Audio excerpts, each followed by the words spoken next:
how does that work for a, a, a business owner that has an office outside and it's a full-time office or a part-time office, but it's a separate dwelling, and they establish the home office at home? Is this a way to convert mileage? When we commute to our office, that's considered personal commuting miles. But when you convert your and create a home office, can that is that a good way to convert something that would not be deductible to making it deductible?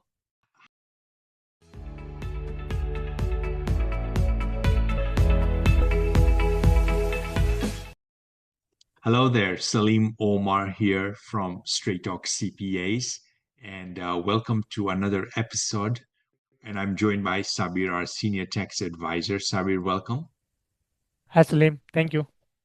I'm really excited to talk about a topic that comes up quite a bit, doesn't it? Which is the home office deduction. Yes, definitely. I mean, that's the one of the most common question business owner ask. So they go like, can I write off my home office? And suddenly after that question, they come up with another question that I heard that it triggers an IRS audit, right? So definitely that is the most asked questions, and we can dive deeper into this and we can simplify the IRS rules and who exactly qualifies for this and how correctly without creating any problems we can take this deduction. Yeah, it seems like a lot of people also miss out on taking the deduction out of fear, or they take it incorrectly, which is worse, and then they overdo the deduction, and both can cost you money. But something I want to share at the onset is, we talk about deductions and different strategies, and I believe that they shouldn't be looked at as a standalone. The home office deduction, as an example, should not be looked at by itself. It should fit into a bigger picture that is an overall tax strategy roadmap. So, as for the viewer, as you're watching this, I want you to think about this: is how is this fitting into everything else that I'm doing this year to minimize my taxes? That's where the things get complicated, and that's where the things are simple at the same time, right? So let's start with the foundation. So the IRS has two main requirements for the home office deduction. So one is the space must be used regularly and exclusively for business, and the another one is that is it must be your principal place of business, right? So when it comes to the first criteria, it is more stricter. So when they say it should be used exclusively, right? So they Mm. literally mean exclusively, like you cannot use the same space for other things, right? So let's say if you use your space for other purposes, like it is your guest bedroom or your dining tables or any other thing, then it does not meet the exclusivity test. So it seems simple, but still it is a complicated thing. So what you're saying is you gave us two rules. Number one is that it has to be used regularly and exclusively for business. And then second is it must be your principal place of business. Now, what if can it be an entire room? If they're not using an entire room, does it need to be how does that work? Okay. So it does not have to be the entire room. It can be a proper a one side corner of the room, right? But there should be at least a desk there, so you can prove that it is exclusively used for business. I mean, nobody would be using that desk for another things, like I mean, Mm. so yeah, that's where exclusivity comes in. So that doesn't mean the entire room should be empty and it should be only used for the business. A proper space would suffice to prove this rule. Got it. And you mentioned the second rule. Let's go into that a little bit. The principle, for the principal place of business. What does that mean? Yeah, so it is more flexible than people think. So your home does not have to be the only place you work. It should be the principal place, but not the only one, right? And it is more flexible than the first one. So, for example, If you are a consultant, realtor, or a contractor, right, you spend time outside meeting clients as well. So that's fine because here you are not using your home office, but you can still qualify if your home office is where you handle your administrative or management activities, right? So Hmm. that's enough to prove that this is a principal place of business. Mm, got it. So the key question becomes, where are you really actually running the business from?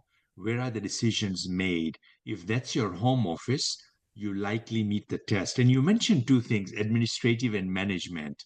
So any planning, strategic planning that the business owner, the contractor, consultant, business owner does, then that can become, it qualifies for that second rule. How does that work for a, a, a business owner that has an office outside and it's a full-time office or a part-time office, but it's a separate dwelling and they establish the home office at home?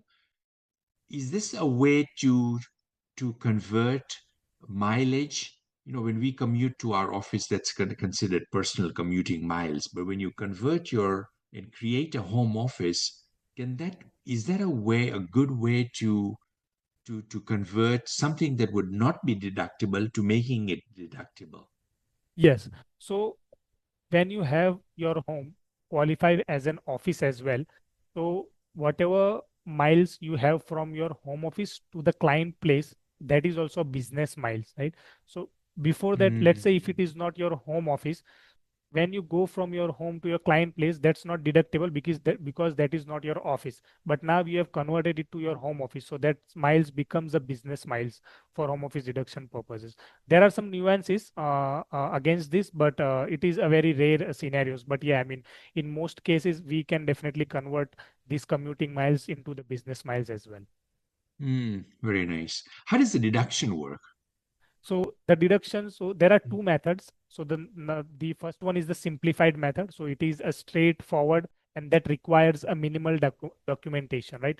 So you take a $5 per square foot up to 300 square feet, right? So the maximum, there is a cap for the maximum square feet you get under this simplified method. Per square feet you get $500. So the maximum is 1500. Straightforward, you can say almost no documentations needed. So this is, I would say, a less headache.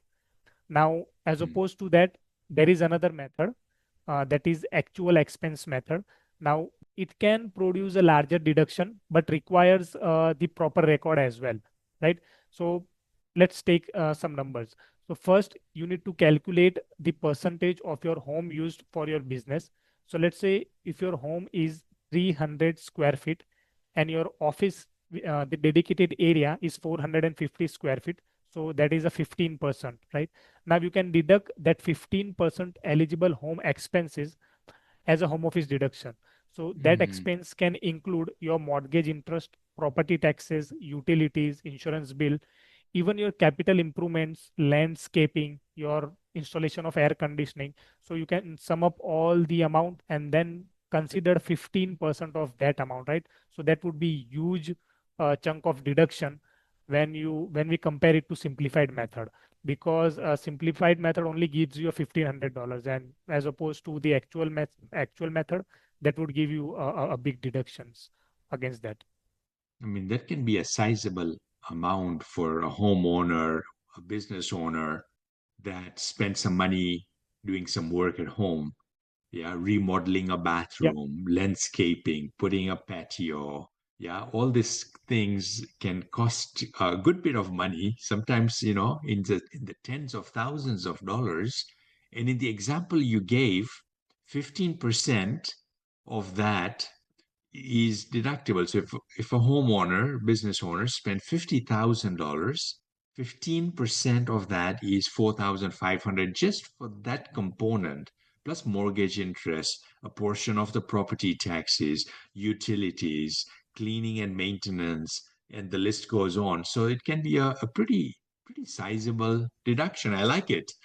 Uh, The only thing to careful about is proper documentation. So exclusively used for business space, then have a proper documentation for all the expenses you are incurring, and you are good to go for that. yeah.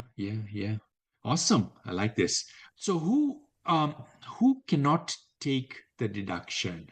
Now, I would say like that's a very important question, and I mean, a lot of people ask about this. So the employees working from home cannot take a deduction for home office expenses on their federal tax return, right? Because this has changed under the Tax Cuts and Jobs Act. So let's say if you have a W-2 and Hmm. your employer requires you to work remotely, you cannot claim this deduction federally unless it is I mean it can be reimbursed through employer, but you cannot take a deduction on your tax return. Hmm.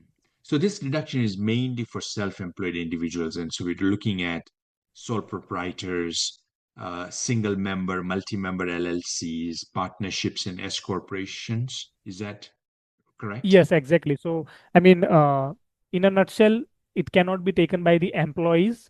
It can be taken by the business owners, irrespective of their classification of the business, like whether it is a single member LLC, S corporation, C corporation, anything, irrespective of that legal structure, a business owner can take a deduction, Yeah. but not an employee. So now I want to shift gears and I want to talk about two things why people don't they that can stop people from fear of not taking this deduction. Once triggering an audit, so let's talk about that, and then the next one we'll talk about is that depreciation recapture, which is really when I'm selling my home, how does this affect? So talk to us about first the audit. Does this trigger an audit? Taking home office deduction alone does not triggers an audit because that is a genuine I would say a deduction because everybody uses their home as an office, right? But what creates a audit risk is as exaggeration, like claiming half of Hmm. your apartment as an office space, right? So let's say if you have the 300 square footage of the total area, then if you are claiming 1500 square foot, then that's, I would say, exaggeration. So that's clearly, I would say, not an audit risk, but I would say it would be an audit if it's that's high. So, and Hmm. the other thing is not having a proper documentation as well. Hmm. So the previous example we did the 3,000 square foot home, and we used the example of 15%, which was 450 square feet. What would be an exaggeration is, if the person cannot document it, if they say 1,500, half of their home is used for a home office. There are situations that I've had in my long career in this space where, they did have 1,500, for the business that they were running in. They had team members coming in and all that, that really seriously converted their 3,000 square foot home and half of it. But for most times, that could be something that is not really happening, and then you want to, and if it is, then you just want to make sure that you're documenting it. Yes, yes. Yeah, I mean, definitely. Because, I mean, we can say like exceptions are always there. So not 50%, we can find more than 50% as well. But if you can prove, then, I mean, then there is nothing to worry about. Yep. Right. Second thing I want to talk about as we come closer to finishing up here is depreciation recapture. People, business owners fear, they've heard this thing that, hey, will I have to pay tax when I sell my home? Yes, I mean, so when they sell their home, they need to recapture the depreciation amount because under actual expense method, they take a deduction of depreciation on the tax return, right? So when we say depreciation recapture means they just have to pay taxes on those amounts which they have taken as a deduction. And I'm just doing the math here. If it's a $600,000 home minus land, let's say 150,000. So let's say then we're left with $450,000 dwelling, and it's being depreciated over how many years? 39 years, I would say. 39 years. So we're looking at $11,500 depreciation deduction taken every year. But then that's 15%. But then, yeah, we're taking the part that was taken as a deduction, so times 0.15. So now we're looking at $1,700 depreciation that was taken. So this amount, 1,700, is what is now claimed as income as part of depreciation recapture when selling the home, right? Yes, yes, that's exactly. I mean, for how many years? So that 1700 is for 1 year. So for how many years you have taken a deduction, we need to sum up that amount for those many years, and we need to recapture it as an ordinary income. Mm. What I've seen is that there is a much bigger tax benefit of taking all the deductions. Depreciation is only one component of so many other deductions. And people sometimes forget that, thinking that, oh, depreciation recapture, I've got to pay tax when I sell my home. And we just have to keep things in perspective that it's one out of many different expenses: mortgage, interest, property taxes, all these other deductions, repairs that you were able to take because you were able to claim, you wanted to take the home office deduction. So despite the audit protection, not the audit protection, but despite the triggering the audit, and what you said is, let's document it, let's substantiate it. And second is depreciation recapture with what I shared. I feel this is an expense that is worthy of being taken very seriously, and not just in itself, but as part of your bigger tax plan. Yes, definitely. So, it's like to say that we will have to recapture it when we sell it, and that is the only reason of not taking the deduction. Then I would say that we are not looking at a bigger picture, because if you talk about bigger picture, there is other dimensions as well. So let's say when you take home office deduction, you are in a 37%, 35% marginal tax bracket, right? So that Mm, deduction would save 35% of every dollar. Now when you sell it, you can be in a lower marginal tax bracket, or if you have enough deductions, you can wipe out that entire depreciation recapture itself. So you have to recapture it, but you can minimize it in the year of sale. So that is another perspective to look at, and the other way mm. to minimize the impact of depreciation recapture in the year of sale. So as a bigger picture, I would say that's definitely worth it, taking the home office deduction. Yeah, yeah, yeah. Any final closing thoughts? I mean, it seems when the home office deduction, when it's done properly, it's completely legitimate, and it can create some meaningful tax savings.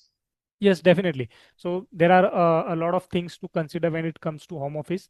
Like it is a genuine deduction. It does not automatically triggers IRS audit. And if you have documentation to prove it, then that's definitely worth taking. And as a bigger picture, depreciation recapture can also be minimized. So I would say like more than one reason to take this deduction. That's awesome. Great. Sabir, thanks, man, for sharing your genius and your insights. Viewers, hope you found this useful. If you liked the episode, please hit the like button and, of course, subscribe to the channel as well. Thanks for watching. Bye bye.